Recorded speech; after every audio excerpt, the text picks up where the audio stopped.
की गड़गड़ाहट के साथ में प्रियंका गांधी जी का स्वागत।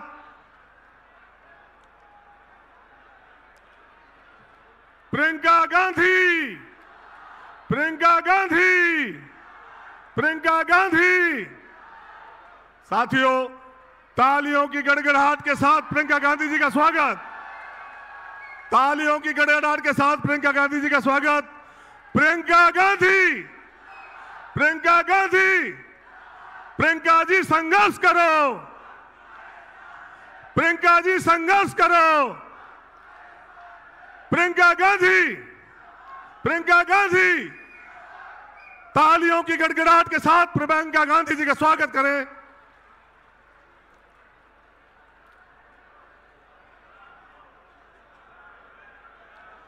कृपया मेरा आपसे आग्रह है कि अपने स्थान पर बैठे। मेरा सभी से आग्रह है कि कृपया माताएं बहनें भी विराजें। महिलाएं से मेरा आग्रह है कि कृपया अपने स्थान पर विराजना कष्ट करें। कृपया सभी से आग्रह है कि अपने स्थान पर विराज जाएं। आप सभी से आग्रह है कि अपने स्थान पर विराजें। अब मैं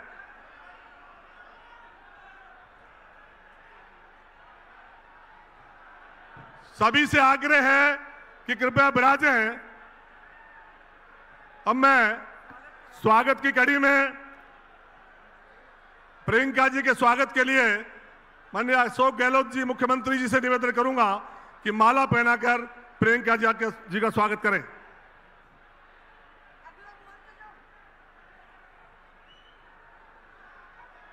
दौसा की शान पीली लुगड़ी, जो राजस्थान की शान है और हिंदुस्तान में पीली लुगड़ी पसंद है, ममता जी से आग्रह करूंगा कि पीली लुगड़ी उड़ाकर माननीय प्रियंका गांधी जी का स्वागत करें।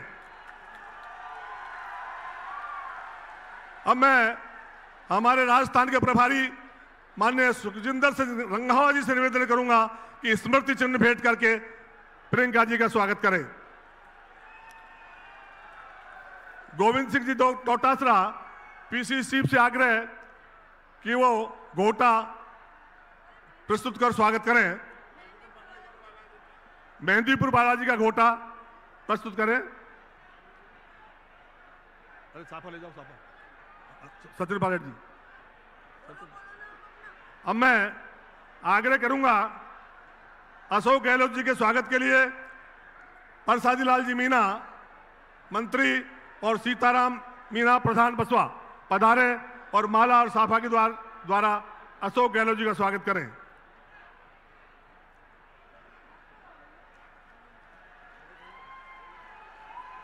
हमारे राजस्थान के प्रभारी माननीय सुखजिंदर सिंह रंधावा साहब के स्वागत के लिए मैं हमारे मंत्री माननीय मुरारलाल जी मीणा और जिला प्रमुख हीरालाल जी सैनी से निवेदन करूंगा कि माननीय डोटासरा साहब का स्वागत करें।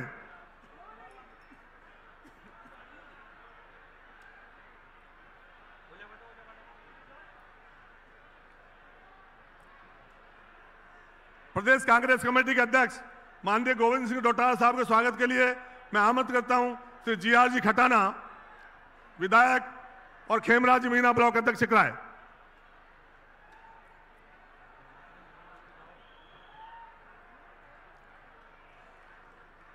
माननीय पूर्व मुख्यमंत्री माननीय सचिन पायलट जी के स्वागत के लिए मैं आमंत्रित करता हूं श्रीमती ममता भूपेश जी और दौसा प्रधान प्रहलाद लोढ़ा जी पधारे और माननीय सचिन पायलट जी का स्वागत करें।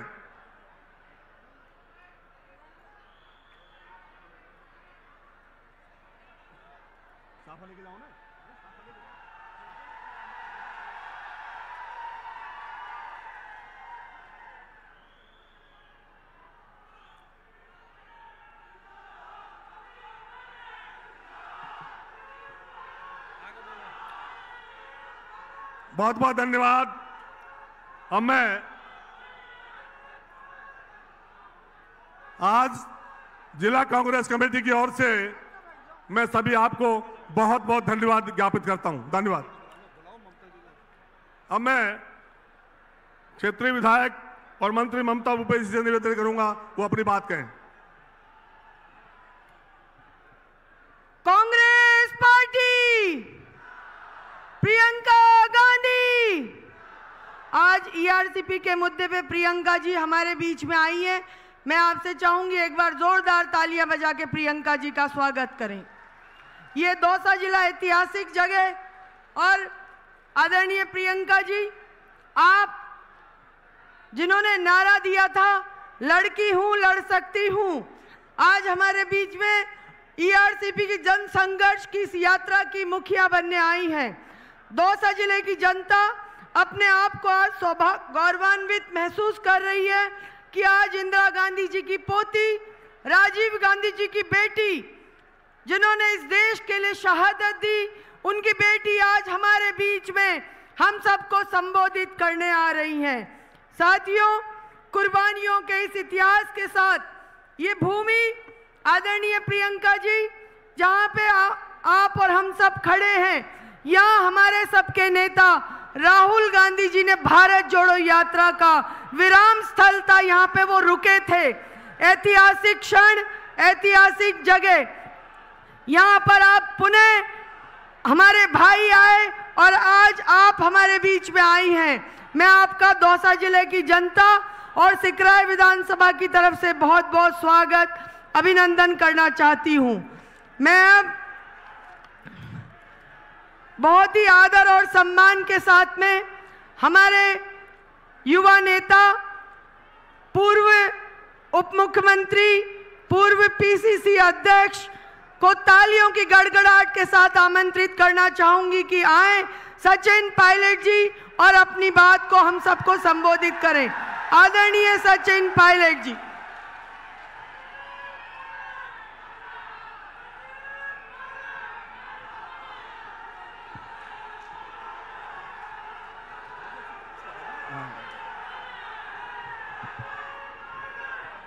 आदरणीय प्रियंका गांधी जी,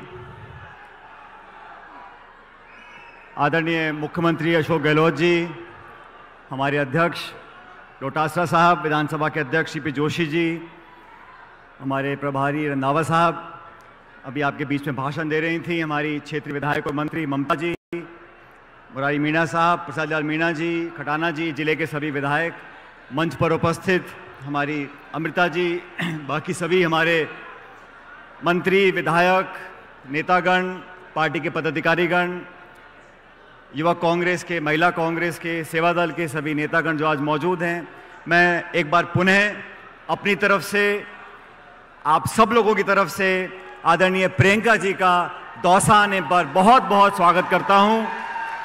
प्रियंका जी आज यहां पर आई हैं हमको संदेश देने के लिए, और राजस्थान के अंदर जो चुनाव होने वाले हैं, किन मुद्दों पर हम आगे बढ़ रहे हैं, हमारी पार्टी की सोच क्या है और किन मुद्दों को लेकर हमारी पार्टी, हमारा संगठन आने वाले चुनाव को जीतने जा रहा है, किन मुद्दों को रेखांकित करना है, इस पर आदरणीय प्रियंका जी हमारी आपको अपनी बात बताएंगी। साथियों,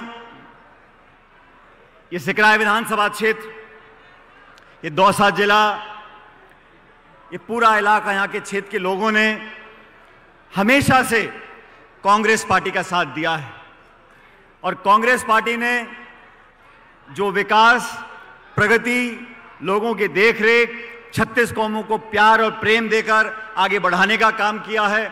मुझे गर्व है कि इस जिले से, यहाँ का सांसद मैं आपके बीच में रहा हूँ, और आपने हमेशा, हमारे हाथ की पहचान है, इस हाथ की पहचान को आपने हमेशा बरकरार रखा और हमेशा वोट और समर्थन देकर हमको ताकत दी है। प्रियंका जी, आज यहाँ पर हमारी सरकार है, केंद्र में भाजपा की सरकार है।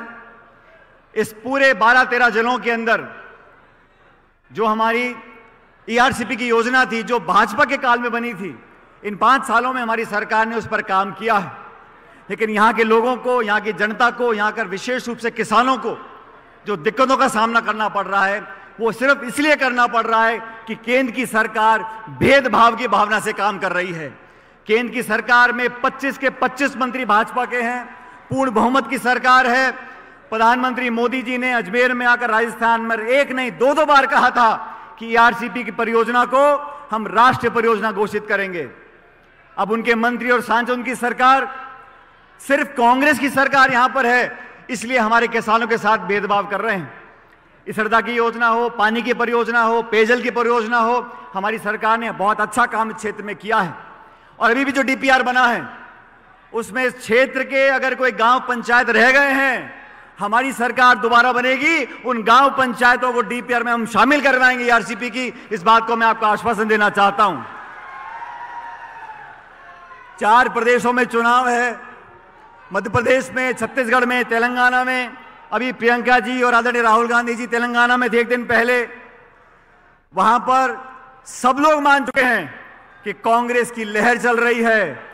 प्रचंड बहुमत के साथ हम तेलंगाना में सरकार बनाने जा रहे हैं, मध्य प्रदेश में बनाएंगे, छत्तीसगढ़ में रिपीट करेंगे। और राजस्थान के अंदर जो 30 साल की परिपाटी होती आई है कि 5 साल बीजेपी और 5 साल कांग्रेस, इस परिपाटी को तोड़ना पड़ेगा बहनों भाइयों। इस काम को आप लोग कर सकते हो, दौसा जिला कर सकता है, सिकराय के लोग कर सकते हैं। और आप लोगों पर मैं ऐसा मानता हूं कि मेरा एक विशेष अधिकार है। इस क्षेत्र के लोगों ने, इस जिले के लोगों ने, हर कौम, बिरादरी, धर्म के लोगों ने हमेशा हमको विशेष आशीर्वाद दिया है।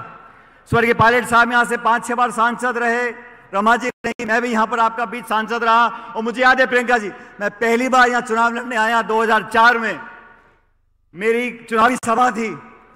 सोनिया गांधी जी विशेष रूप से यहां पर आई थी, दौसा कॉलेज में हमारी सभा थी। उनकी सभा से जो आशीर्वाद हमको मिला, मुझको मिला, मैं मात्र 26 साल की उम्र में यहां से सांसद बनकर गया था।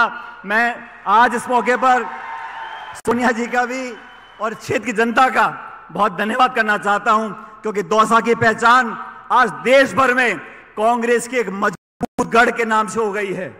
और आप लोगों का श्रेय जाता है, इसलिए आपकी जिम्मेदारी बढ़ गई है, आपका दायित्व बढ़ गया है।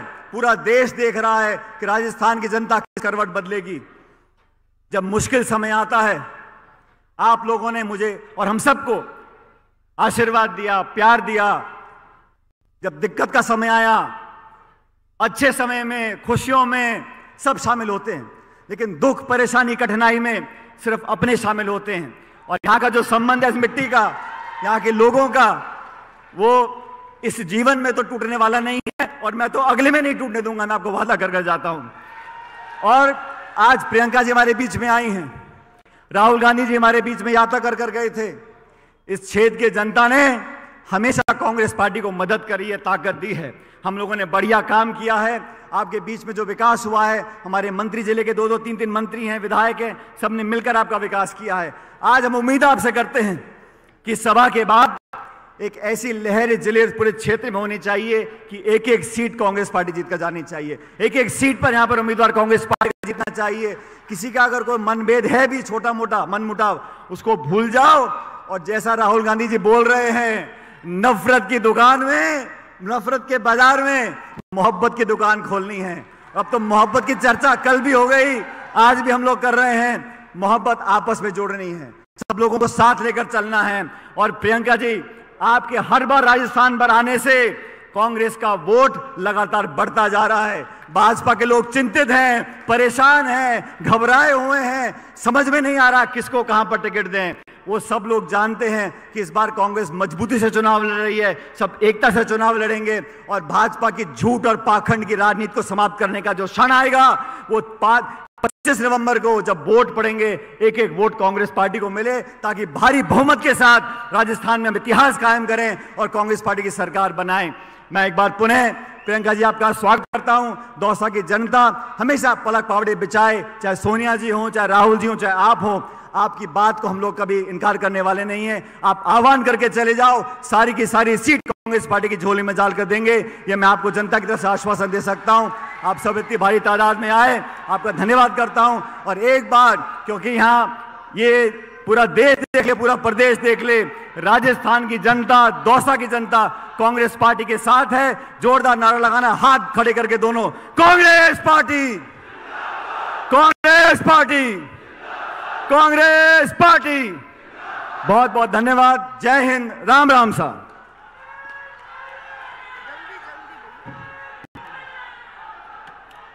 मैं अब बहुत ही आदर के साथ में हमारे राजस्थान प्रदेश कांग्रेस कमेटी के यशस्वी अध्यक्ष जुझारू और संघर्षशील व्यक्तित्व के धनी किसान के बेटे सम्मानीय गोविंद सिंह डोटासरा जी को आमंत्रित करना चाहूंगी कि वो आए और जनसभा को संबोधित करें। सम्मानीय गोविंद सिंह डोटासरा जी। राम राम सा। आज हमारे लिए बहुत ही सौभाग्य का दिन है कि हमारे बीच में अखिल भारतीय कांग्रेस कमेटी की महासचिव हमारी नेता आदरणीय प्रियंका गांधी जी आई हैं। हम सब तालियों की गड़गड़ाहट के साथ उनका हार्दिक अभिनंदन करें, स्वागत करें। आदरणीय मुख्यमंत्री अशोक गहलोत जी, आदरणीय हमारे प्रभारी रंधावा साहब, आदरणीय सीपी जोशी जी, आदरणीय हमारे सचिन पायलट साहब, ममता भूपेश जी, तमाम मंत्री, विधायक, संगठन के लोग, हमारे सह प्रभारी राठौड़ साहब, हमारी बहन अमृता धवन जी, तमाम आदरणीय बुजुर्गों, युवा भाइयों, माताओं, बहनों और पत्रकार बंधुओं, आदरणीय प्रियंका जी ने आज आकर के हमारी इस ऐतिहासिक सभा को सफल बनाया। हम उनको सुनना चाहेंगे, लेकिन मैं एक बात निवेदन करना चाहता हूं कि देश के प्रधानमंत्री जी ने 2 बार पिछले चुनाव से पहले प्रदेश के लोगों के साथ ये वादा किया था कि हम अगर केंद्र की दोबारा 2019 में सत्ता में आए तो हम ईआरसीपी को राष्ट्रीय परियोजना घोषित करेंगे। लेकिन बड़े दुख की बात है कि यहां राजस्थान का जल संसाधन मंत्री होते हुए भी देश के प्रधानमंत्री ने राजस्थान की जनता के साथ में ईआरसीपी को राष्ट्रीय परियोजना बनाने का वादा करने के बावजूद भी अपना वादा नहीं निभाया है। ये वादा खिलाफी के खिलाफ, उनकी इस वादा खिलाफी के खिलाफ ये राजस्थान कांग्रेस कमेटी आपके नेतृत्व में, राहुल गांधी जी और खड़गे साहब के नेतृत्व में, हम प्रियंका जी यहां पर कांग्रेस का कार्यकर्ता घर घर जाएगा, हमारी सरकार की अच्छी योजनाओं का बताएगा, क्योंकि हमने काम शानदार किए हैं। चाहे कर्मचारियों के लिए ओपीएस की बात हो, किसानों के कर्जे माफ की बात हो, किसानों के लिए बिजली के बिल की माफ की बात हो, चाहे पेंशन सोशल सिक्योरिटी में बात हो, 25 लाख की स्वास्थ्य की जो योजना हो, 25 लाख रुपए तक का इलाज फ्री, 10 लाख रुपए का दुर्घटना बीमा हो, मैं समझता हूं कि इंदिरा रसोई की बात हो, तमाम वो सारे के सारे काम हमने जो जनता के दिल में था वो काम करने का काम राजस्थान की हमारी सरकार ने किया है।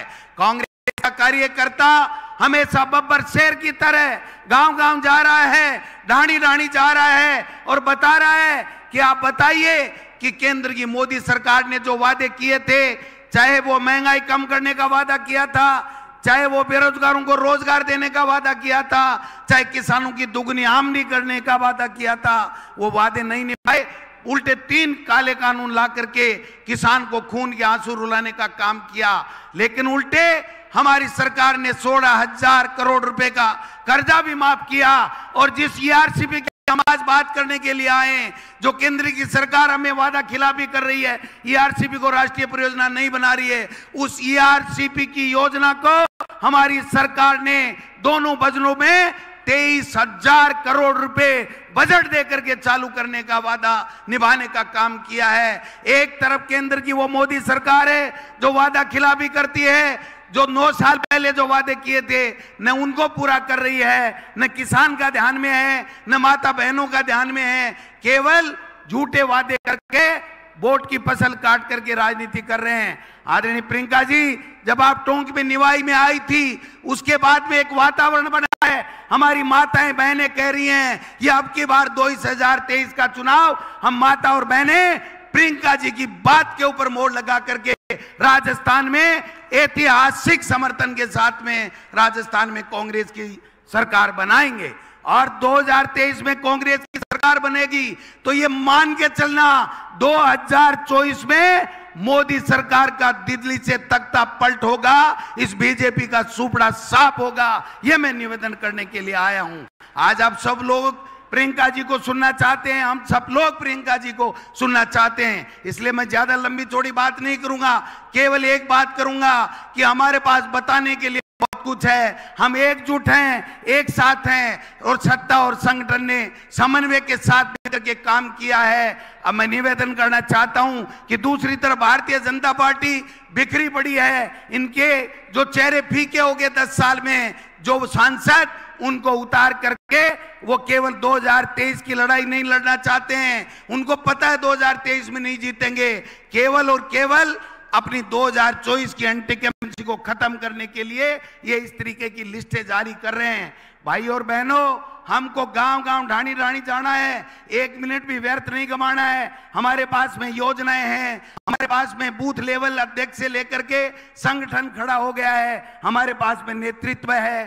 खड़गे साहब का, राहुल गांधी जी का आशीर्वाद हमको मिल रहा है, आगे भी मिलता रहेगा। प्रियंका जी आई हैं, मैं चाहता हूं कि माननीय प्रियंका जी आप 25 तारीख को फिर राजस्थान में आकर के धूम मचा दें। और मैं कहना चाहता हूं, ये राजस्थान हमारे कांग्रेस के कार्यकर्ता जीत करके आपकी झोली में डालेंगे। इन्हीं शब्दों के साथ आप सब लोग पधारे, आपका बहुत बहुत स्वागत, धन्यवाद। जय हिंद, जय भारत, जय कांग्रेस। अब मैं आमंत्रित करना चाहूंगी राजस्थान के यशस्वी मुख्यमंत्री, गरीबों के मसीहा और जननायक, जिन्होंने राजस्थान की जनता को संभालने का प्रयास किया। मैं चाहूंगी तालियों की जोरदार गड़गड़ाहट के साथ में मुख्यमंत्री जी का स्वागत करें।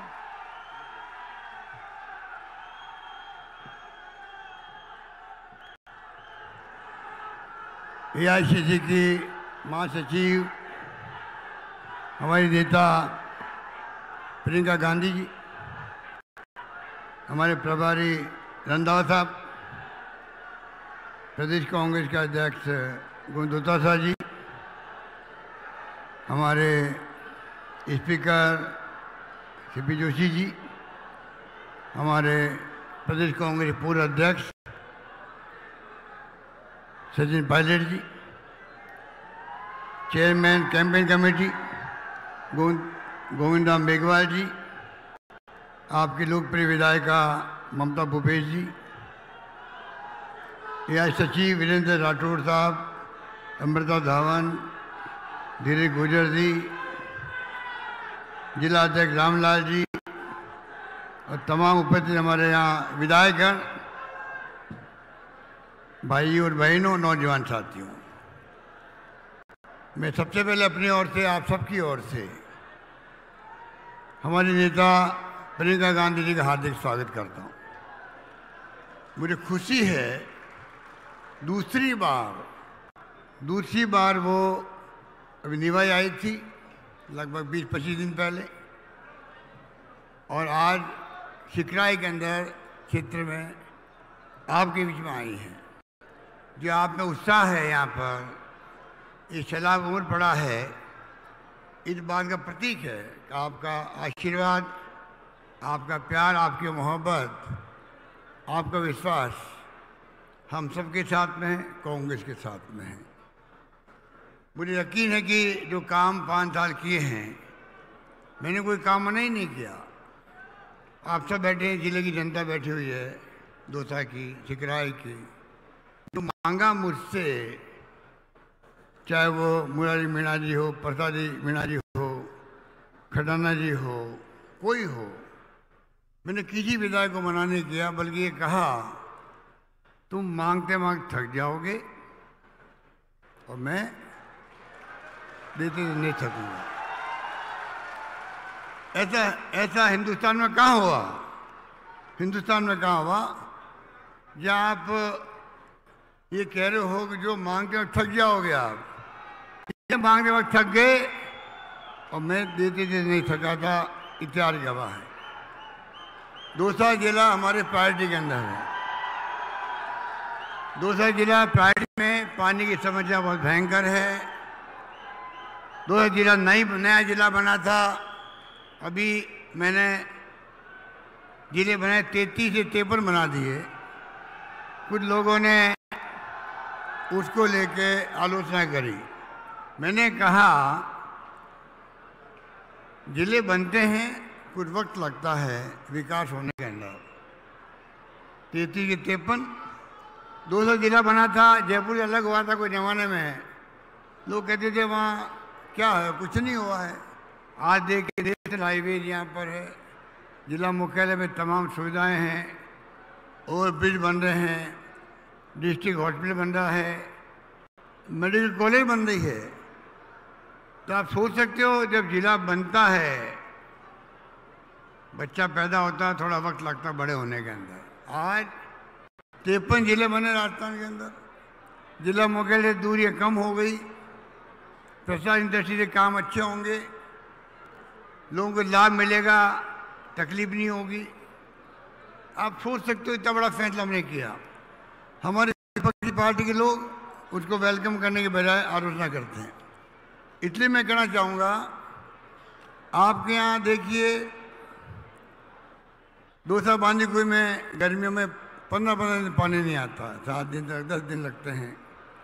ERCP की बात की गई, वादा खिलाफी हुई हमारे साथ में, धोखा हुआ है जनता के साथ में। मोदी जी ने धोखा किया है। पिछली गवर्नमेंट वसुंधरा जी की थी, तब की योजना है, हम आगे बढ़ा रहे हैं, इसको बंद नहीं कर रहे हैं उनकी तरह। पिछली गवर्नमेंट हमारे कई काम बंद कर दिया, रिफाइनरी बंद कर दी, कीमत थी 38,000 करोड़, सोनिया गांधी जी आई थी, वीरभद्र मोदी जी आए थे केंद्रीय मंत्री, और 72,000 करोड़ की बन गई है। आप बताइए, बंद करने से तो नुकसान होता है। इस सजा से पानी आ रहा आपके यहाँ, इस सजा से पानी आ रहा। दूसरा जिला टॉप प्रायोरिटी पर है हमारे, 14,000 करोड़ के मैंने काम मंजूर कर दिए हैं दौसा के लिए, पाइपें बिछने लग गई है, काम चल रहा है। सबसे पहले फायदा मिलेगा 13 जिलों में से ERCP का, किसको मिलेगा? दौसा जिले को मिलेगा। आपको गर्व होना चाहिए, खुशी होनी चाहिए। इसलिए मैं कहना चाहूँगा, ERCP को लेके भारत सरकार गुमराह करी लोगों को, उनका मंत्री राजस्थान का ही है शेखावत, वो गुमराह कर रहा है। हम आगे बढ़ा रहे हैं, आगे बढ़ जाएंगे। प्राइम मिनिस्टर का वादा झूठा है, उनको पूरा एक्सपोज करेंगे हम लोग। ये दूसरी मीटिंग है। खड़गे साहब आए थे अभी 7 दिन पहले 12 के अंदर ERCP के कैंपेन की लॉन्चिंग में। प्रदेश कांग्रेस कमेटी अध्यक्ष जी को मैं धन्यवाद देना चाहूँगा, इतनी जल्दी आपने ERCP की दूसरी मीटिंग कैंपेन की प्रियंका जी को बुला करके आपने आज यहाँ आयोजित की है। मुझे खुशी है कि जो तादाद में आप आए हैं, जो उत्साह आप में है, जैसे मैंने कहा, इससे हमारा हौसला बढ़ता है। जो हमने इशू बनाया ERCP का, उसको आप लोग समझते हैं, और ERCP योजना पूरी होकर रहेगी। काम जो हमने किए हैं आप सोच सकते हैं, सेंटर सागर, सिनोली, झिलमिल, गेटोलाव, चंद्राना, कालोखा, भंडारी, माधो सागर, निगरामपुरा, दक्षिण सागर, बिनोली सागर, राऊवार, सिंतोली, ये सब बांध छोड़ दिए थे पहले, अभी हमने इन सब बांधों को जोड़ दिया है। इस बात की आपको खुशी होनी चाहिए जो आपके क्षेत्र के हैं। खड़गे साहब आए ERCP के लिए, और नड्डा साहब आए परसों अभी, BJP अध्यक्ष। एक शब्द काम नहीं लिया ERCP का नड्डा साहब ने। आप बता दीजिए, एक तरफ तो हम लोग संघर्ष कर रहे ERCP के लिए, उनका राष्ट्रीय अध्यक्ष आता BJP का, पूरी पार्टी 0 है, नाम तक नहीं लिया ERCP का, वो आप समझ सकते हो।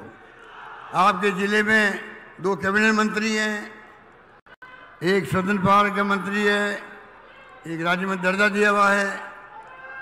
तो 4-5 विधायक जो है हमारे साथ थे इस बार जिले के अंदर। हम चाहेंगे, जो मांगा मुझसे चिकराई में कॉलेज खुलना किसे कहते हैं, आज गीजगढ़ में कॉलेज, सिकंदरा में कॉलेज खोली गई, भंडारी में कॉलेज खोली गई, चिकराई में कॉलेज खोली गई, बरावड़ा में कॉलेज खोली गई। 5 कॉलेज खुल जाए 5 साल में, कभी 70 साल में कभी हुआ है?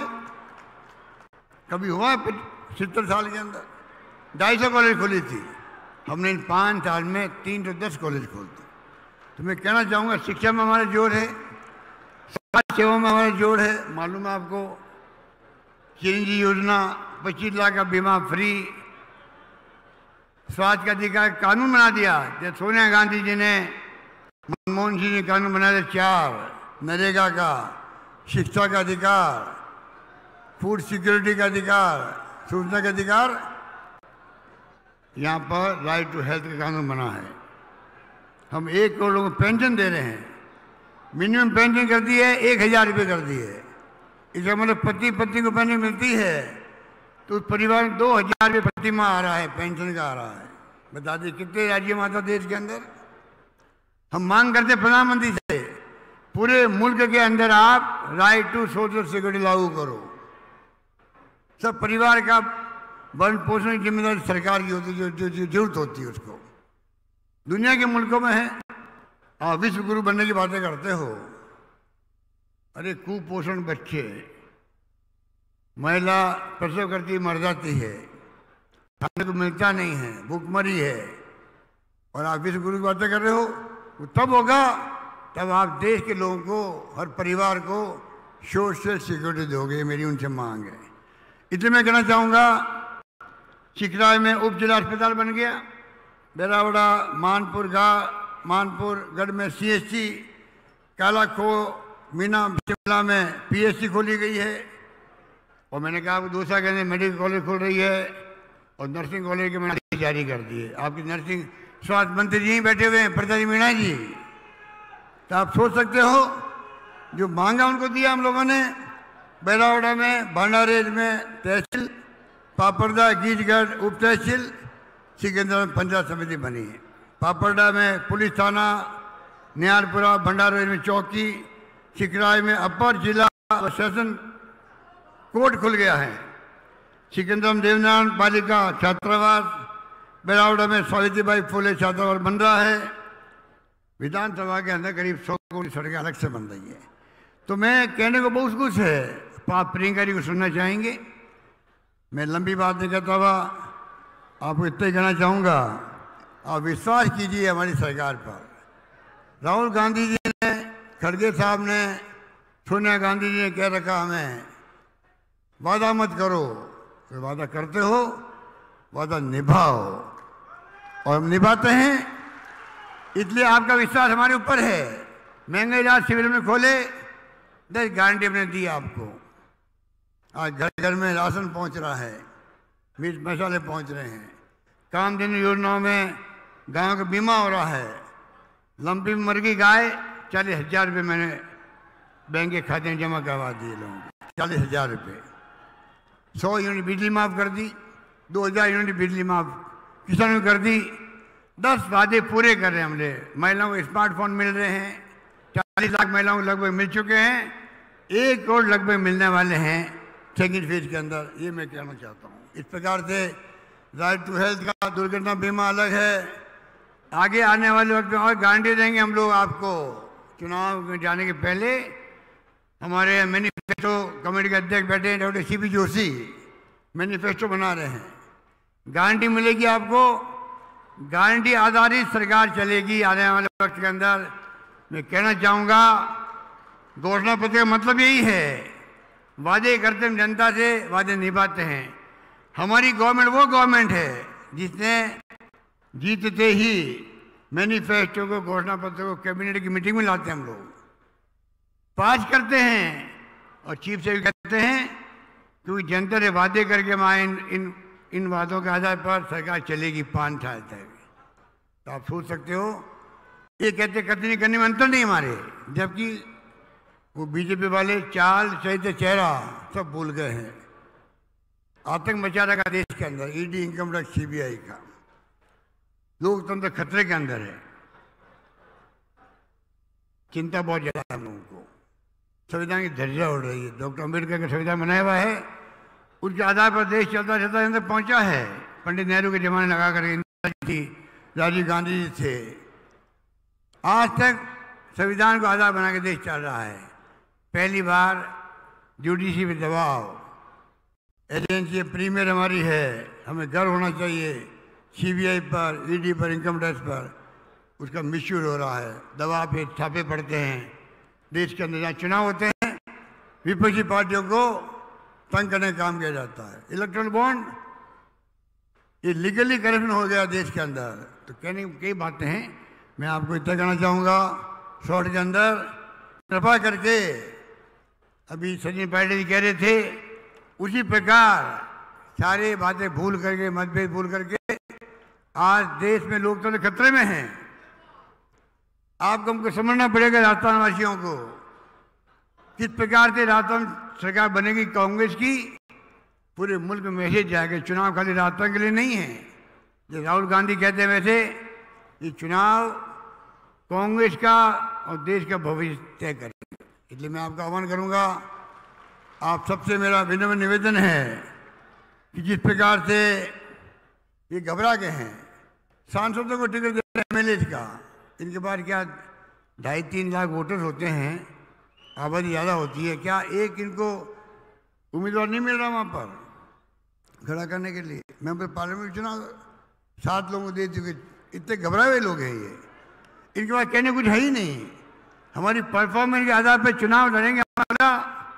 मैं इस मुबारक मौके पर इस मंच से, सिकराय के विधानसभा क्षेत्र के मंच से ये घोषणा करना चाहता हूँ, अगला चुनाव हम लोग जो हमने काम किए हैं, सुशासन दिया है, स्कीमें दी आप लोगों को, कानून पास किए एक से बढ़ के, जो कंट्री में कहीं नहीं है, अभी वक्त नहीं मैं गिनूँ आप सबको, फैसले हमने किए हैं, अधिकार आपको दिए हैं। हम खाली उनके आधार पर चुनाव लड़ना चाहेंगे। बताएंगे चाहे वो दिल्ली कोई नेता आते हों, वादे करते हों, चुनाव के बाद में एक नेता की शिकल आप नहीं देखोगे, शिकलें देखोगे आप, हमारी देखोगे आप, राजस्थान वालों को देखोगे, क्योंकि हम आपके बीच में रहते हैं, आपसे मिलते हैं, दुख दर्द में आपके हम काम आएंगे। दिल्ली वाले झूठे वादे करके चले जाएंगे, कहते हैं हमारा कोई चेहरा नहीं है राजस्थान के अंदर, मुख्यमंत्री का कमल का फूल चेहरा है। कमल का फूल सड़क बनाएगा, कमल का फूल आपको स्वास्थ्य का अधिकार देगा, पानी की योजना देगा, क्या देगा वो आपको? कमल का फूल उनका निशान हो सकता है, और आप बताइए कोई चेहरा घोषित नहीं कर रहे हैं, और जिस प्रकार से माहौल बना रहे हैं वो लोग, उसको आपको समझना पड़ेगा। इसलिए मैं कहना चाहूँगा इनकी करतूतों को समझो। अग्निवीर लेके आ गए, अग्निवीर नाम तो बड़ा अच्छा है, अग्निवीर। 18 साल का बच्चा नौकरी में जाएगा, 22 साल में भगा देंगे उसको, 22 साल में नौकरी खत्म। आप कल्पना कीजिए क्या क्या इनके इस शिफरे दिमाग के लोग ऐसे फैसले कर सकते हैं, जिनका दिमाग शिफरा होता है। 4 साल के बाद में 22 साल में बच्चा क्या करेगा बता दीजिए। लोग सड़कों पर उतरे थे, धमकी दी गई गृह मंत्री द्वारा, जो सड़कों पर आएगा उसकी जिंदगी भर नौकरी नहीं लगेगी। बच्चे चुप हो गए, पर उनके दिल में आग लगी हुई है, आक्रोश है। ये नहीं भूलना चाहिए पूरे देश के नौजवानों को। एक बच्चा मर गया अभी अग्निवीर का। एक सैनिक का शासन जब मरता है, शहीद होता है, सम्मान होता है, सम्मानजनक ढंग से होता है। उसकी लाश को किसी पूछा तक नहीं वहाँ पर, आपने न्यूज़ पढ़ी होगी अखबार के अंदर। ये अग्निवीर है। इसलिए मैं कहना चाहूँगा कृपा करके चुनाव बड़ा महत्वपूर्ण है, आपको दिमाग रखना पड़ेगा। हमारी योजना एक से एक बढ़ कर के है। 500 रुपये सिलेंडर दे दिया, ओपीएस दिए कर्मचारियों के लिए। पूरे देश के अंदर कहीं पे भी ओपीएस की योजना नहीं है। 1000 रुपये मिनिमम पेंशन कहीं पे भी नहीं है। 25 लाख का बीमा कहीं पे भी नहीं है। आरजीएसएस कर्मचारियों के लिए कहीं पे भी नहीं है। दुर्घटना बीमा 10 लाख का कहीं पे भी नहीं है। तो आप सोच सकते हो जिस रूप में इंग्लिश स्कूल, ये हमारे बैठे अध्यक्ष जी शिक्षा मंत्री थे, अंग्रेजी स्कूल खुल गई राजस्थान के गाँव के अंदर। मुझे खुशी इस बात की है, ये बात कह के मैं अपनी बात समाप्त करता हूँ। गांव वालों को मैं बधाई देना चाहूँगा। हालात वर्तमान जो आए हैं कंप्यूटर के, मोबाइल फ़ोन के, ये राजीव गांधी का सपना था। लोग समझे नहीं थे उस वक्त तो कि क्या कहना चाहते, 21st सेंचुरी की बात करते हैं। ये सपना वो था कंप्यूटर का, आईटी बेस का। आईटी बेस नंबर 1 है देश के अंदर, राजस्थान नंबर 1 है देश के अंदर आईटी गवर्नेंस के अंदर। आपको खुशी होगी हर काम आज कंप्यूटर हो रहे हैं। मोबाइल फ़ोन से हो रहे हैं, डीबीटी हो रही है आपके बैंकों के अंदर। कैसे हो रही है? ये राजीव गांधी का सपना था, उसके कारण हो रही है। तो मैं कहना चाहूँगा आज जब ये सब हो रहा है तो आप समझ रही इंग्लिश स्कूल हैं। मैं भी खिलाफ था, इंग्लिश के अंदर खिलाफ था, बचपन के अंदर पढ़ता था अंग्रेजी क्या काम आएगी, क्या काम आएगी अंग्रेजी हमारे। दक्षिणी राज्य में हिंदी के खिलाफ आंदोलन चलते थे, यहाँ चलते थे, उत्तर भारत में अंग्रेजी के खिलाफ चलते थे। आज मैंने महसूस किया अंतर्राष्ट्रीय लैंग्वेज है, बच्चे पढ़ लिख जाएंगे तो दिल्ली, बम्बई, लंदन, अमेरिका जाएंगे, हमारे बच्चे, गाँव के बच्चे जाएंगे। रास्ता वो राज्य होगा आने वाले वक्त में 10 साल बाद में। अभी हम जाते हैं कैंपों में, गए शिविरों में, बच्चे खड़े होते हैं, इंग्लिश में बात करने लगे वो हमसे, हम जवाब नहीं दे पाते हैं, उससे अच्छी इंग्लिश वो बोलते हैं। आप सोच सकते हो ये क्रांति हुई है, क्रांति। 3000 स्कूल खुल गई है, लाखों बच्चे पढ़ रहे हैं, लॉटरी खोलनी पड़ रही है एडमिशन के लिए। हम वादा करेंगे, सीपी जोशी जी कहेंगे कि जो चाहेगा गांव में वहाँ स्कूल खोलेगी, अंग्रेजी स्कूल अलग से खुलेगी। इस प्रकार से मैं चाहूँगा, राजस्थान का सपना देखा हमने, मिशन 2030 वो सपना आपने देखा होगा, करीब 3 करोड़ 32 लाख लोगों ने अपने विचार व्यक्त किए हैं। 3 करोड़ 25 लाख लोगों ने वो सपना साकार करेंगे। यही बात करता मैं आप सबको बहुत बहुत बधाई देता हूँ और ये कहना चाहूँगा, ममता भूपेश आपकी नेता जो है आपके लिए प्रतिबद्ध है, समर्पित है, आपके सुख में काम आती है, कोई कमी रखी नहीं है। आप चारों पांचों विधायक जो हमारे हैं, इन सबको मैं अपील करूंगा, प्रसादी मीणा जी स्वास्थ्य मंत्री, मुरारी मीणा जी कृषि उप राज्य मंत्री, जया खटाना जी, हुड्डा जी आए नहीं हैं, आप पांचों विधायक को जिता के भेजो। ये मेरी आपसे मानवीय अपील रहेगी। यही बात करता मैं अपनी बात समाप्त करता हूँ। धन्यवाद। जय हिंद। धन्यवाद। धन्यवाद। बहुत ही आदर के साथ में मैं आमंत्रित करना चाहूंगी देश की नेता, देश की आंधी प्रियंका गांधी जी को, जो आज हमारे बीच दौसा जिले में हम सबको संबोधित करने आई हैं। तालियों की गड़गड़ाहट के साथ में हम प्रियंका जी का स्वागत करेंगे। और हमारे लिए बहुत ही खुशी की बात है कि यहाँ से प्रियंका जी भाषण देके मेहंदीपुर बालाजी के दर्शन करने जाएंगी। बोलो बालाजी महाराज की। प्रियंका गांधी, आदरणीय प्रियंका गांधी जी।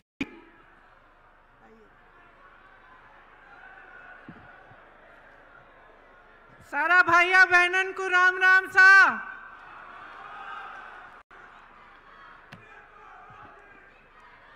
आदरणीय अशोक गहलोत जी, श्री सचिन पायलट जी, रंधावा जी, गोविंद सिंह दोतासरा जी, श्री सीपी जोशी जी, श्रीमती ममता भूपेश जी, प्रसादी लाल मीणा जी, मुरारी लाल मीणा जी, धीरज गुर्जर जी, जुबैर खान जी, रामजी लाल औध जी, अमृता धवन जी, वीरेंद्र राठौर जी, सभी उपस्थित नेतागण, पार्टी के कार्यकर्तागण, मेरी प्यारी बहनें, मेरे प्यारे भाई, आज मेरे लिए ये बहुत गर्व की बात है कि मैं श्री मेहंदीपुर बालाजी महाराज, पपलाज माता, देवनारायण भगवान जी और मीन भगवान के आशीर्वाद से आपके बीच आई हूं। मुझे ये सुनकर बहुत खुशी हुई कि मेहंदीपुर बालाजी मंदिर यहाँ पास में है, तो यहाँ आते आते मैंने अशोक गहलोत जी से निवेदन किया कि अगर समय है तो हम लोग वहाँ जाएं। तो मैं बहुत खुशी से कहना चाहती हूँ कि पहली बार बहुत इच्छा रही थी मेरी बहुत सालों से कि मैं यहाँ आऊँ। और पहली बार मुझे मौका मिल रहा है, इस मीटिंग के बाद मैं वहां जरूर जाऊंगी। दौसा ने देश को पंडित नवल किशोर शर्मा जी और राजेश पायलट जी जैसे नेता दिए। आज इस धरती पर खड़े होकर उनको नमन करती हूं। ठहरूं कि बोलूं? बोलती रहूं? रुक जाती।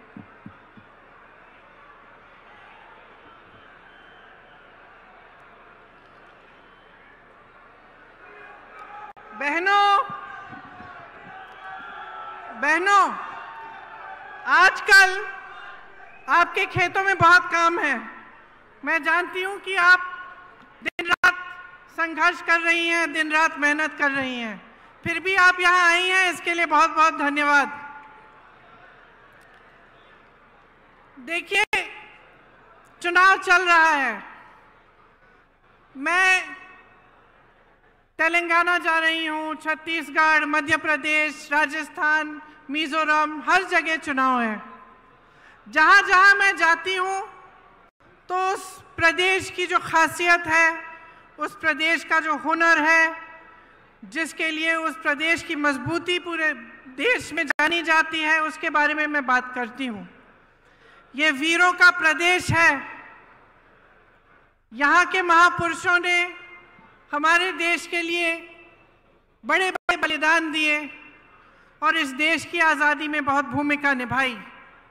इसी तरह से मध्य प्रदेश में गई तो रानी दुर्गावती जी हैं वहाँ, उन्होंने भी देश के लिए, आज़ादी के लिए संघर्ष किया। और हर प्रदेश में ऐसी कहानियाँ हैं। और सिर्फ महापुरुषों ने नहीं, इस देश के जन जन ने देश को मजबूत बनाने के लिए और देश की आज़ादी के लिए बलिदान दिया है। देश के किसान ने संघर्ष किया है, देश की महिलाओं ने संघर्ष किया है, तभी ये देश आकर यहाँ पहुँचा है जहाँ हम आज हैं। तो जब हम सरकार बनाने की बात करते हैं, चुनाव की बात करते हैं,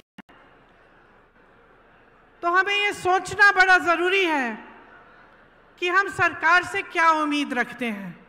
ये देश, ये प्रदेश जिसके लिए हम सब मेहनत करते हैं, जिसके लिए हम सब संघर्ष करते हैं,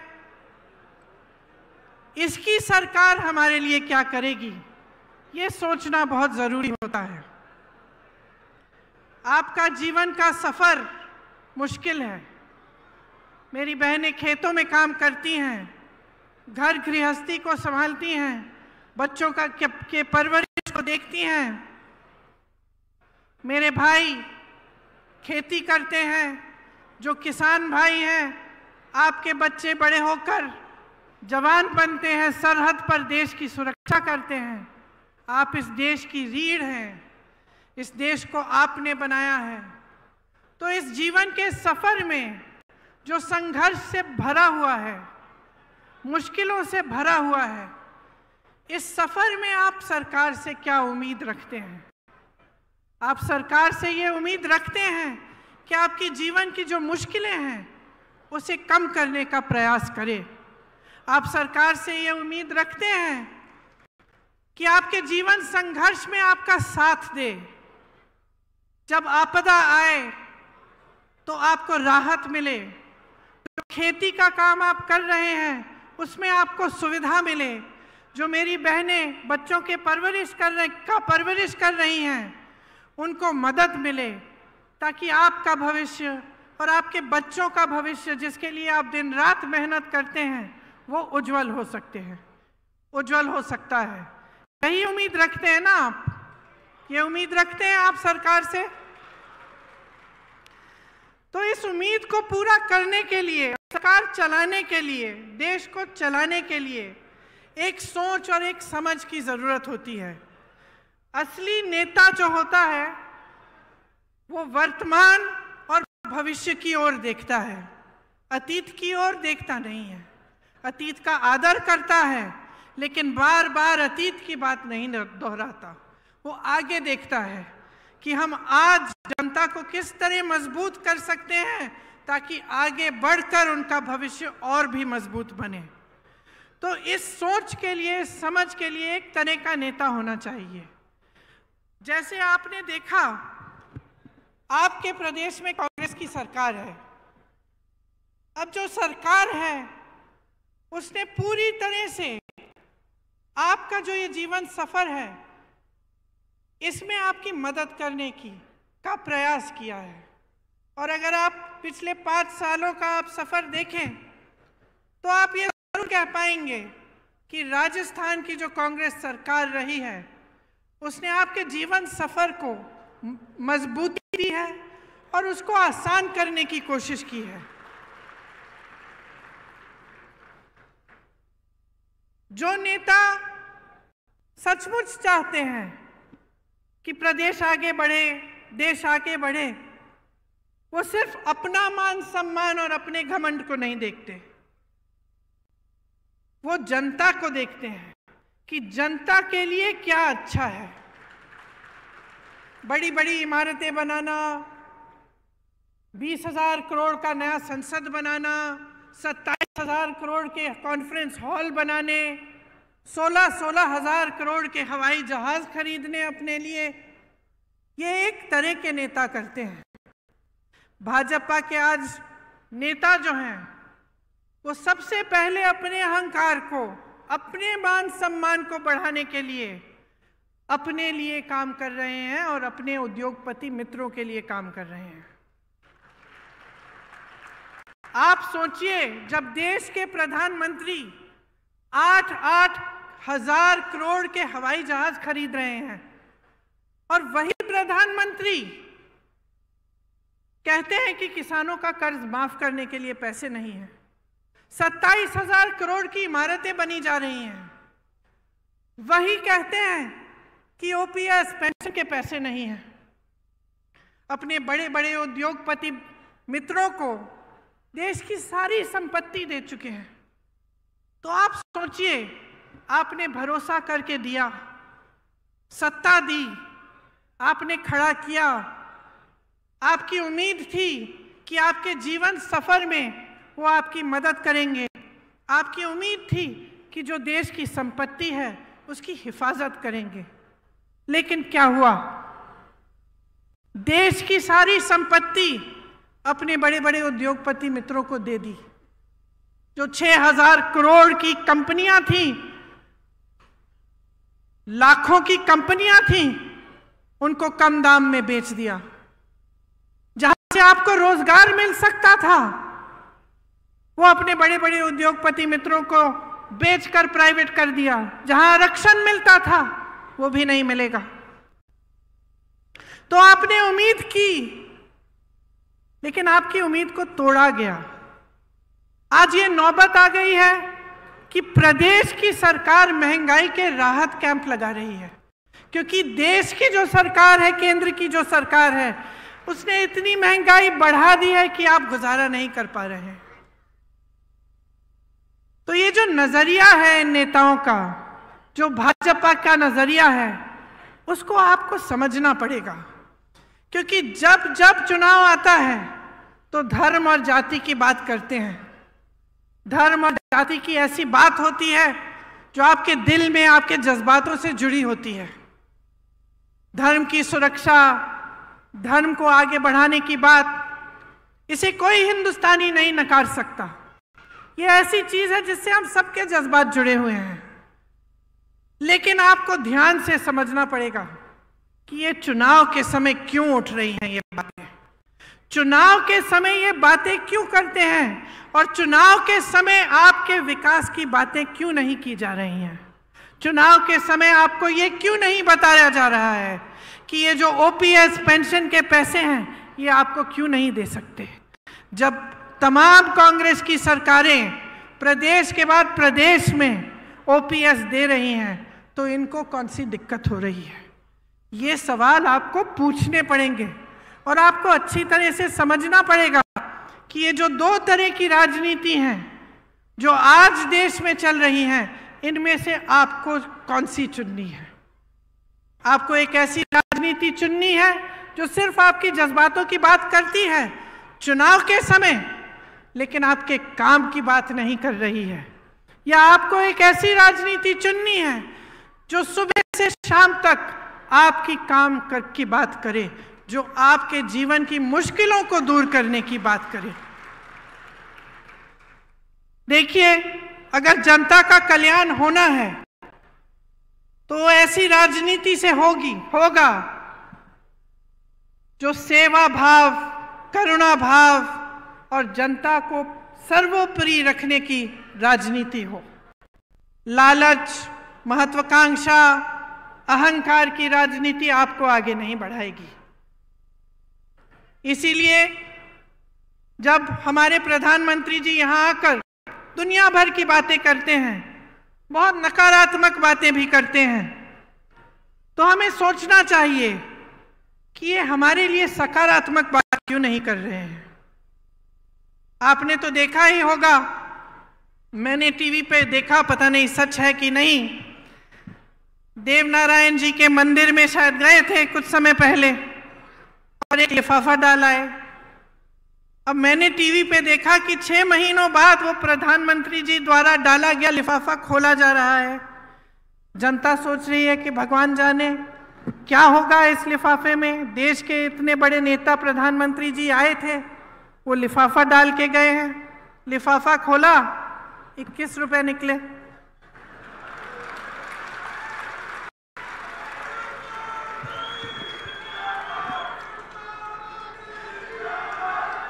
अब आप मुझे बताइए कि एक तरह से यही हो रहा है देश में। घोषणाएं बड़ी बड़ी मंच पर खड़े होकर कैसे कैसे लिफाफे दिखाए जा रहे हैं आपको, और जब आप उन लिफाफों को खोलते हैं, जब चुनाव खत्म हो जाता है और बारी आती है कि काम करके दिखाओ, तो कुछ नहीं होता।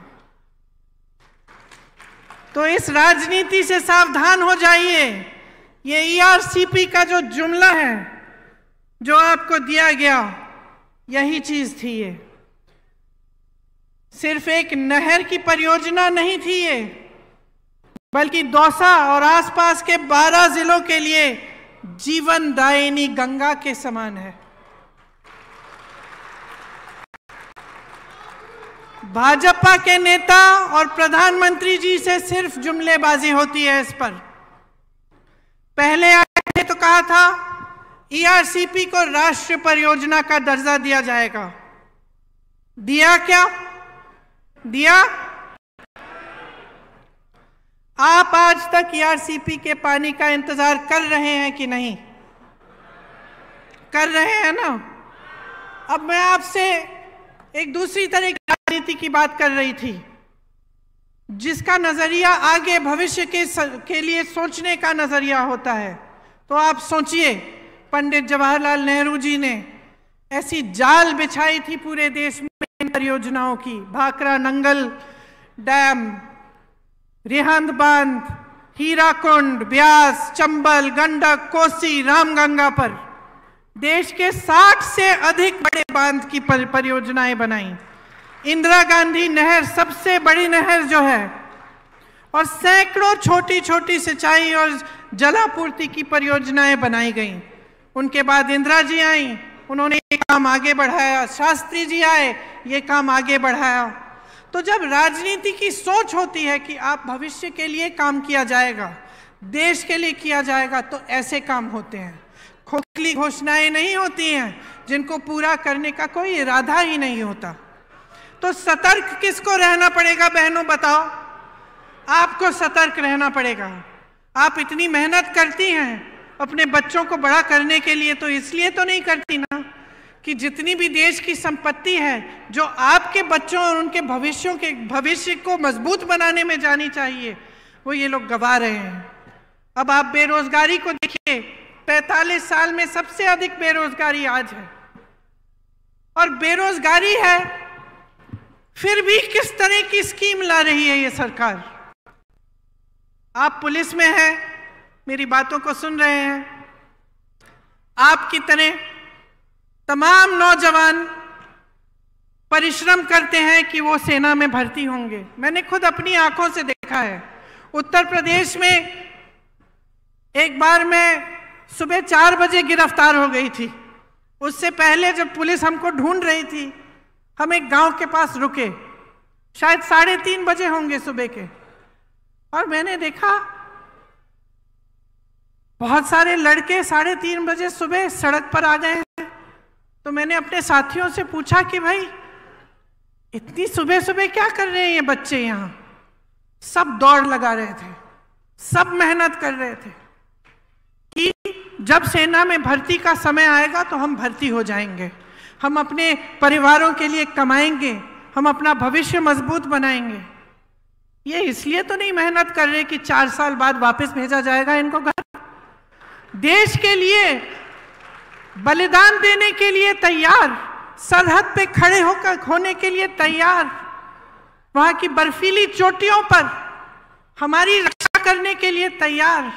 और आपने अग्निवीर जैसे स्कीम निकाल ली, जिसके जरिए 4 साल बाद ये बच्चे जिन्होंने इतनी मेहनत की, जो इतनी इच्छा से देश के लिए तैनात होने के लिए तैयार हैं, उनका भविष्य ही आपने खत्म कर लिया। इस तरह की स्कीम लाएगी क्या सरकार? जहां जहां आज मैं जाती हूं, नौजवान मिलते हैं, कहते हैं हमें जाना ही नहीं है, अब हम तो कोशिश भी नहीं करेंगे।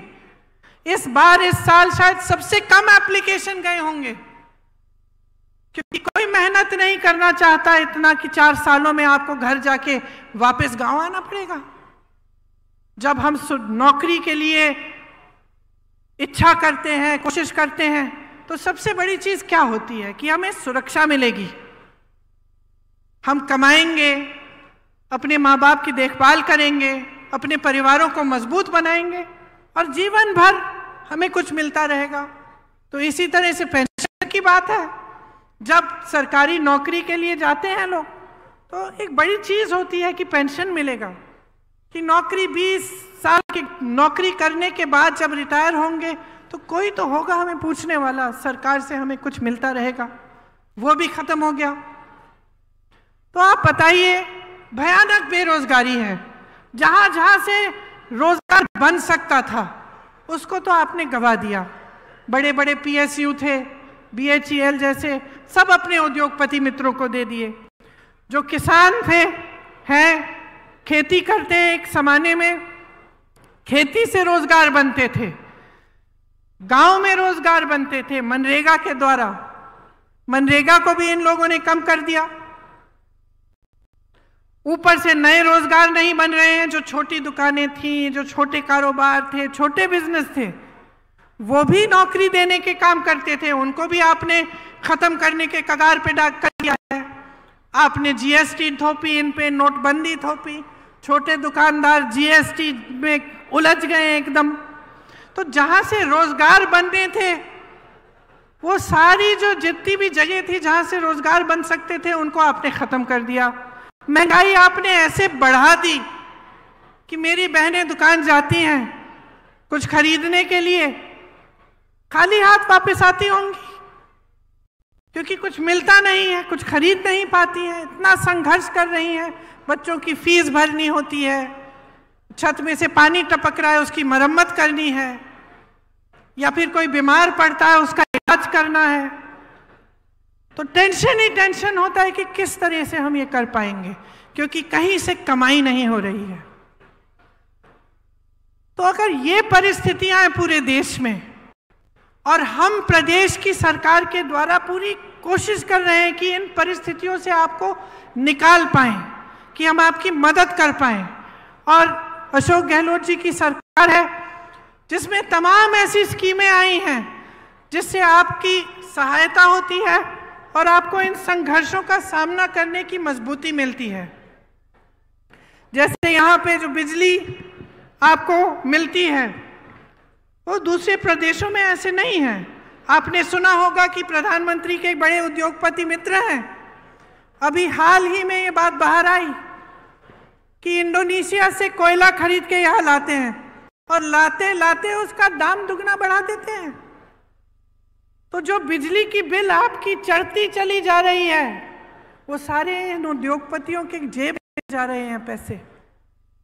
और सरकार को रोकना चाहिए, सरकार को रास्ता दिखाना चाहिए, लेकिन सरकार और इनको मजबूत करने का काम कर रही है और आपके जेब से पैसों को निकाल कर अपने बड़े बड़े उद्योगपति मित्रों को दे रही है। तो जैसे मैंने कहा, अब राजस्थान की हमारी प्रदेश की सरकार है। आप जानते हैं कि महंगाई के राहत कैंप राजस्थान सरकार ने आपके लिए लगाए। किससे बचाने के लिए? उस महंगाई से बचाने के लिए जो केंद्र सरकार की वजह से, जिससे आप जूझ रहे हैं। आप जानते हैं कि राजस्थान प्रदेश में, आपके प्रदेश में जो स्वास्थ्य की योजना है, जो स्वास्थ्य के लिए बीमा, आपको 25 लाख का जो मुफ्त का इलाज मिल रहा है, ये किसी और प्रदेश में आज तक नहीं है। पहला प्रदेश है। शायद अभी अभी छत्तीसगढ़ में भी कुछ समय पहले शुरू किया गया है, वो भी कांग्रेस की सरकार है। ग्रामीण क्षेत्रों के लिए 1000 इंदिरा रसोई बनाई गई हैं। ये भी राजस्थान सरकार का काम है। इसमें आपको 8 रुपए पे भरपेट भोजन मिल रहा है। गैस सिलेंडर की जो सब्सिडी है, इसके तहत आपको 500 रुपए में सिलेंडर मिल रहा है, जब भारत सरकार ने इसको 1100 से 1200 रुपए का किया था। मेरी बहनों के लिए इंदिरा गांधी स्मार्टफोन योजना के तहत मुफ्त मोबाइल मिल रहे हैं। 1 करोड़ से ऊपर उपभोक्ताओं का बिजली का बिल शून्य आया है। और ये तब जब मैंने आपको समझाया कि किस तरह से केंद्र की सरकार उन उद्योगपतियों को आगे बढ़ा रही है जो आपके जेब से बिजली का पैसा छीन रहे हैं। राजस्थान में आज मिनिमम इनकम गारंटी एक्ट लागू है। ग्रामीण रोजगार की तर्ज पर शहरों में भी रोजगार गारंटी दी जा रही है। 5 लाख गिग वर्कर्स को कानूनी सुरक्षा दी है। इनको कोई नहीं पूछता बहनों और भाइयों, जो गांव में रोजगार नहीं मिलता शहर चले जाते हैं रोजगार ढूंढने के लिए, और शहर में गिग का काम करते हैं। कहीं पे डिलीवरी हो गई, कहीं पे जाके कुछ देना है, ये सारे काम करते हैं। उनको कोई नहीं पूछता, कोई नहीं पूछता कि इनको कितना पैसा दिया जा रहा है, कैसे काम कर रहे हैं। यहाँ राजस्थान की सरकार ने खास इनके लिए भी कानूनी सुरक्षा दी है, ताकि कोई कम पैसे ना दे पाए, कम वेतन ना दे पाए। 309 नए कॉलेज बने हैं। मैं कल परसों तेलंगाना में थी, एक सरकारी यूनिवर्सिटी नहीं बनी वहां 5 सालों में। यहाँ 309 नए कॉलेज, 9 नई सरकारी यूनिवर्सिटी खोली गई हैं। क्यों? क्योंकि यहाँ कांग्रेस की सरकार है। जहां दूसरी सरकारें हैं, आपको मालूम है उस प्रदेश में क्या हो रहा है। एक भी सरकारी यूनिवर्सिटी नहीं खोली है, लेकिन प्राइवेट यूनिवर्सिटियां खूब खोली हैं, ताकि जनता को फीस की मार पड़े और उनको मजबूरन प्राइवेट में जाना पड़े। हर जिले में यहाँ पर अस्पताल और नर्सिंग होम खोले गए हैं। सरकारी नौकरियों में ठेका की प्रथा खत्म हो गई है। 21 लाख किसानों को 14,000 करोड़ कर्ज माफ किए, और अन्नपूर्णा फूड पैकेट के माध्यम से आपको गेहूं, दाल, चीनी, तेल, नमक और मसाले मिलते हैं। लेकिन बहनों और भाइयों, ये सब काम भाजपा को पच नहीं रहे हैं, क्योंकि जब हम अपने प्रदेशों में, जहां कांग्रेस की सरकार है, इस तरह का काम करके दिखाते हैं, तब उन पर मजबूरी होती है कि वो भी अपने प्रदेशों में करें और वो भी ऐसी घोषणाएं करें, और वो ऐसा नहीं करना चाहते। उनकी सारी सरकारें सिर्फ बड़े उद्योगपतियों के लिए चलती हैं, उनमें गरीबों के लिए, मिडिल क्लास के लिए कोई सोच ही नहीं है। उनसे पूछिए, प्रधानमंत्री जी जब यहां आते हैं उनसे पूछिए, वो ये कहते हैं कि आप मेरे नाम पर, मोदी जी के नाम पर आप वोट डालिए। पूछिए, क्या प्रधानमंत्री पद छोड़कर यहां आकर मुख्यमंत्री बनने वाले हैं? क्या उनको अपनी पूरी पार्टी में कोई चेहरा नहीं मिल रहा? पूछिए ना उनसे।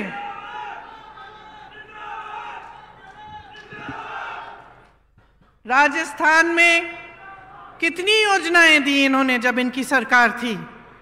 ईआरसीपी का जो वादा किया वो क्यों पूरा नहीं किया है अभी तक।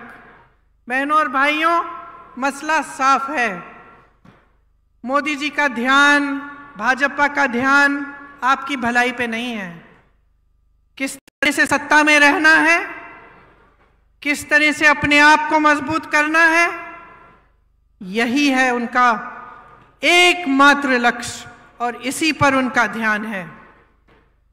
इनकी नीति बन गई है, आप पिछले 10 सालों में देखिए, नीति बन गई है गरीबों से खींचना और बड़े बड़े उद्योगपतियों को सींचना।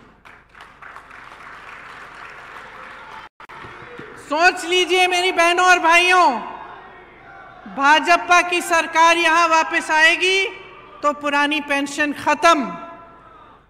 भाजपा की सरकार वापस आएगी तो सोचिए गैस सिलेंडर का क्या होगा। सोचिए कि आपको जितनी भी राहत मिल रही है उसका क्या होगा। सोचिए क्या आपका मुफ्त में 25 लाख का इलाज हो पाएगा कि नहीं, क्योंकि आपने अनुभव किया है। मैं नहीं कहती हूं कि मेरे कहने पर वोट दीजिए, अपने अनुभव पर दीजिए। आप खुद देखिए कि इस सरकार ने आपके लिए क्या किया। भाजपा आपके बारे में नहीं सोच रही है, वहां स्वार्थ हावी है। सब नेता खुद को मुख्यमंत्री घोषित कर रहे हैं।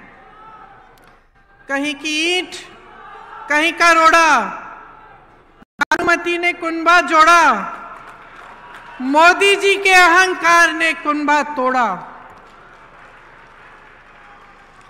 आज पूरी पार्टी बिखरी हुई है, एकजुट होने का नामो निशान नहीं है। यहां पूरी पार्टी एकजुट होकर मंच पर बैठी है। राजस्थान का रिवाज बदल डालो।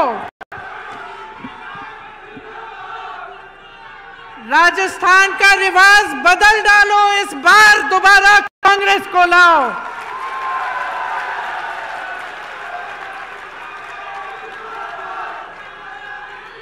इस बार आंखें खोलकर अपना वोट दो कि आपके लिए कितना काम किया है, आपके लिए कितना संघर्ष किया है, आपके लिए कितनी योजनाएं लाए हैं और आपके जीवन में तरक्की लाने के लिए जो सरकार दिन रात काम करेगी उस सरकार को अपना वोट दो।